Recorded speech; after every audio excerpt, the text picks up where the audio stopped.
For 27,000 dong, less than $1, I just had a full, satisfying lunch at a sidewalk stall in Saigon. That same afternoon, less than 2 kilometers from where I was sitting, someone paid nearly 2.7 million dong for a single cocktail. 2.7 million dong, enough for more than 100 lunches like mine. But in Saigon that day, it was only enough for one drink. This isn't some rare one-off thing. These are two rhythms of life happening in parallel every single day, in the same city, sometimes just a few streets apart, sometimes separated by nothing more than a wall. I'm Vietnamese, and today I'm going to show you 10 conversions like this, where the exact same amount of money tells two completely different stories about the same country. Before we start, let me be clear. This isn't a rich people bad, poor people good story, or the reverse. This is a story about how a fast-growing economy creates two parallel worlds, existing just streets apart from each other. Vietnam has been one of the fastest-growing economies in Southeast Asia for 2 decades. But that growth hasn't reached everyone at the same time, at the same pace, and that gap is exactly what creates the strange conversions you're about to see. What makes this comparison more interesting than in a lot of other countries? In Vietnam, these two worlds aren't separated by clear geographic walls the way they are elsewhere. There's no slum sitting dozens of kilometers away from a wealthy district. They sit right next to each other, interwoven, sometimes sharing the very same alley. Understand that gap, and you'll understand Vietnam better than any travel guide could tell you. 1. A meal. For $1, about 27,000 dong, you can eat a full bowl of bún, a plate of broken rice, or a few banh mi. This isn't a make-do meal. It's a genuinely nutritious, complete meal that millions of Vietnamese people eat every day without thinking of it as scraping by. Multiply that by 100, and you've got enough for over 100 meals like that. But at upscale restaurants in the heart of Saigon, $100 barely covers one person's omakase sushi, or a French fine dining dinner where a single appetizer alone eats up a week's worth of an average person's food budget. Some restaurants don't even list prices on the menu. You only find out what you owe after the meal, and that number is often enough to make first-time diners hold their breath. I once took a foreign friend to a sidewalk food stall, and they kept asking, "Wait, that's really it?" Refusing to believe a meal that good could be that cheap.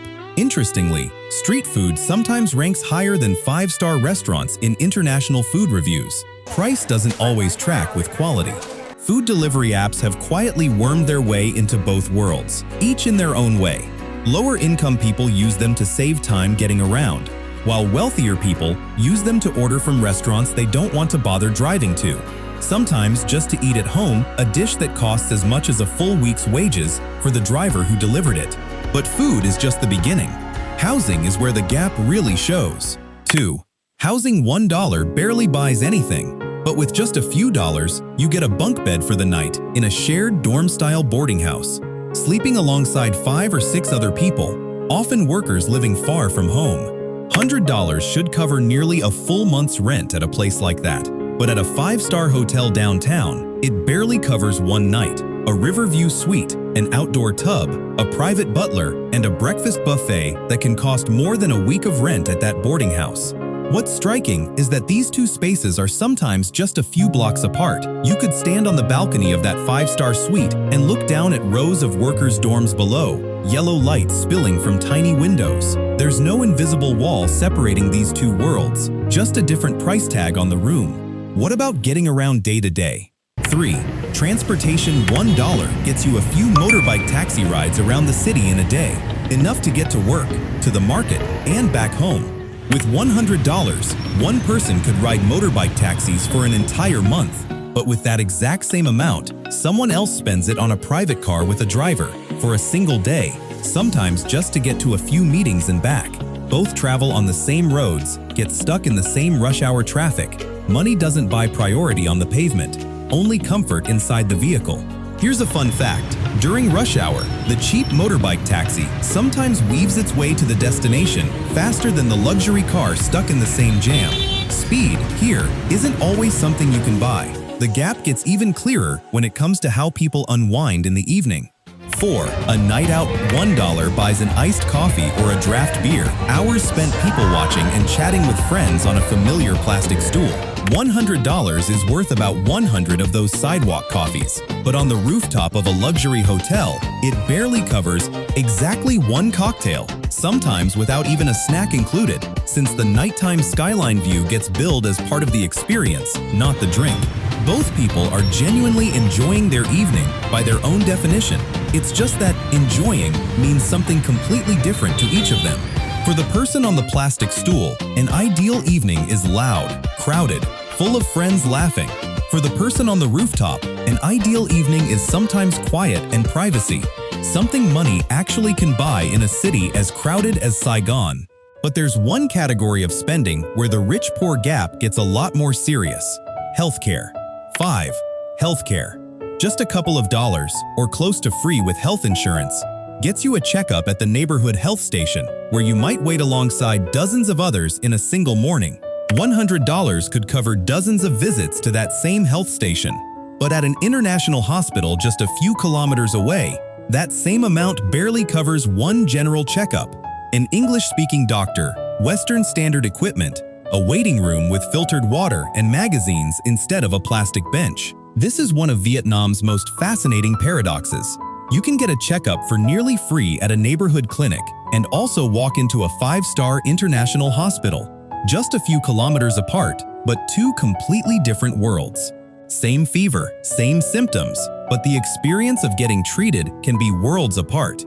To Vietnam's credit, for genuinely serious cases, the public healthcare system still takes patients in and treats them properly regardless of their financial situation. The quality of care between public and private hospitals generally isn't that far apart, and compared to global standards, healthcare costs in Vietnam, public or private, are still on the more affordable end. What about what people wear every day? 6. Clothing. $1 buys a basic t-shirt at the market. Good enough for work, for going out, still holding up after several washes. $100 could buy you an entire wardrobe of market t-shirts. But inside an upscale shopping mall, it barely covers a leather belt or a small accessory from an international brand, where luxury goods are often priced the same as, or even higher than, in the brand's home country, once import taxes and shipping costs get added on. That massive price gap has, almost accidentally, created a thriving market for knockoffs, where you can buy a identical-looking version for a tenth of the price, letting plenty of people feel like they've touched the world of luxury, even if only on the surface. But there's one investment every Vietnamese family, rich or poor, treats with equal seriousness: their children's education. 7. Education. On a tight budget, families still send their kids to public school for almost free, spending just a few dollars a month on incidentals, books, uniforms, class fees. $100 comes close to covering a full year of public school tuition, but at a bilingual international school, it barely covers a trial class or a small registration fee, where full-year tuition can run into tens of thousands of dollars, not counting the school bus, custom uniforms, and international extracurriculars. Here's the interesting part. Rich or poor, almost every Vietnamese family is willing to sacrifice everything else to invest in their children's education. Some low-income families still pour their entire savings into English tutoring for their kids, believing it's the one path to a better life. It might be the one category of spending where the rich-poor gap doesn't change the priority, only the scale of the investment. Even after-school tutoring reflects this gap clearly. A session at a budget tutoring center might cost a couple of dollars, while a one-on-one session with a foreign tutor can cost dozens of times more. Same goal of learning English, completely different paths to get there. And for families with means, there's a kind of self-care service not everyone even thinks about. 8. Self-care. $1 taller covers a sidewalk haircut or a relaxing hair wash at a budget salon. Quick, simple, does the job. $100 covers about 50 to 70 of those haircuts.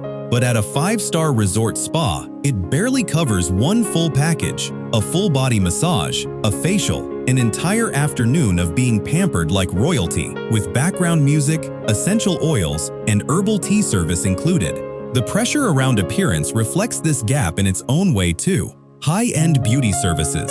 from advanced skincare to cosmetic procedures, are growing fast among the well-off, while most people still see basic self-care as just that, basic, not a long-term investment. What about weekends? How Vietnamese people rest reflects this gap clearly too. 9. Vacationing. On a tight budget, a weekend getaway might mean a few hours on a bus to the nearest beach, a budget guest house, street-stall seafood, and a swim at a public beach. $100 a night could cover a dozen nights at a place like that. But at a 5-star resort in Phu Quoc or Nha Trang, it barely covers a single night, and at some ultra-luxury resorts, room rates can range from $1,000 to tens of thousands of dollars a night. At properties competing directly with the most luxurious resorts in Southeast Asia, complete with private beaches and infinity pools overlooking the sea. Both are technically on vacation. It's just that the gap between those two versions of vacation can span an entire social class. What's interesting is that both groups sometimes end up looking at the exact same beach. The only difference is who's lying on the resort's free lounge chairs and who's sitting on a mat spread right on the sand. And finally, there's one thing money can't buy directly. You have to see it on the street to understand it. 10. Status symbols on the street. On most streets in Vietnam, a decent motorbike is still the vehicle of the majority. For many people, owning one is a milestone that takes years of effort to reach. Sometimes the first gift parents give their kids when they start working. But on that exact same street, more and more luxury cars are showing up too, parked right next to those worn-out old motorbikes. Not because Vietnamese people suddenly all got rich at once, but because the wealth gap here isn't moving at one uniform speed. Some people are still saving every dong for their first motorbike, while others have jumped to an entirely different tier. Within the same generation, in the same city, Vietnam's import taxes on cars are among the highest in the region, making a car cost 2 to 3 times what it would abroad, meaning owning a luxury car here doesn't just signal wealth, it signals a level of wealth that goes far beyond what that same car price would represent anywhere else. So what do these 10 conversions actually say about Vietnam? This is a country moving at breakneck speed, where one side is still counting every dong just to get through the day, while the other is living at a standard on par with the global elite. And both exist just a few streets apart, sometimes separated by nothing more than a wall or a single floor. If you had to live in Vietnam on $1 a day for a week, how long do you think you'd last? And would you notice something? That happiness here doesn't always scale with how much money is in your pocket. I've met plenty of people living on a tight budget whose smiles were no smaller than those of people stepping out of luxury cars. That gap isn't something to be ashamed of. It's evidence of an economy growing so fast that not everyone can keep pace with it at the same time. And honestly, that's probably the story of a lot of other developing economies around the world, not just Vietnam's alone. This is just 10 out of hundreds of ways to see the contrasts shaping Vietnam today. If this video surprised you, wait for the next one, where I'll show you things that are completely normal in Vietnam but illegal in your country. Subscribe, and I'll take you deeper into the real Vietnam, not the version on paper, in a book.